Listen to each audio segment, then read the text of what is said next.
जब भी कभी खाली बैठे ना तो एक बार हमेशा जो पढ़े हैं उसको मेमोराइज करिए और पार्ट बाय पार्ट में करके। जैसे आप कोई टॉपिक पढ़े सपोज, तो हर टॉपिक के 3 हिस्से होते हैं। एक कुछ स्टार्टिंग का पार्ट होता है, कुछ मिडिल पार्ट होता है, कोई लास्ट पार्ट होता है।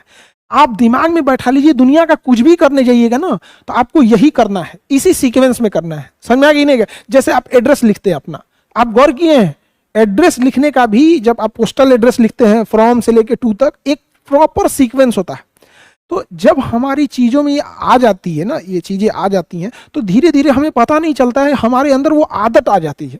और आप बनाने की बनावटी कोशिश कीजिएगा प्री निकलने के बाद मेंस के लिए, तो फिर बहुत दिक्कत आ जाएगा। अभी से आप क्या कीजिए, उसको उसी ढंग से लिखने की कोशिश कीजिए। यहाँ पे समझ में, छोटी छोटी चीज़ों को, माइन्यूट माइन्यूट चीज़ों को क्या करना है, सुधार के लिखना है। यहाँ पे एक नॉर्मल सी चीज़ें होती है यहाँ पे, समझ में आया?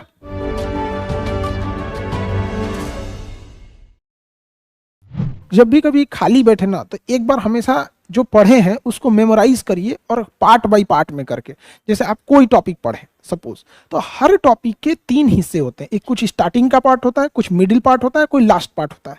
आप दिमाग में बैठा लीजिए, दुनिया का कुछ भी करने जाइएगा ना तो आपको यही करना है, इसी सीक्वेंस में करना है। समझ में आ गई नहीं? जैसे आप एड्रेस लिखते हैं अपना, आप गौर किए हैं एड्रेस लिखने का भी, जब आप पोस्टल एड्रेस लिखते हैं फ्रॉम से लेके टू तक एक प्रॉपर सीक्वेंस होता है।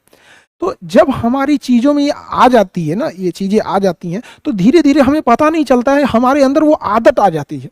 और आप बनाने की बनावटी कोशिश कीजिएगा प्री निकलने के बाद मेंस के लिए, तो फिर बहुत दिक्कत आ जाएगा। अभी से आप क्या कीजिए, उसको उसी ढंग से लिखने की कोशिश कीजिए। यहाँ पे समझ में, छोटी छोटी चीज़ों को, माइन्यूट माइन्यूट चीज़ों को क्या करना है, सुधार के लिखना है। यहाँ पे एक नॉर्मल सी चीज़ें होती है यहाँ पे, समझ में आया?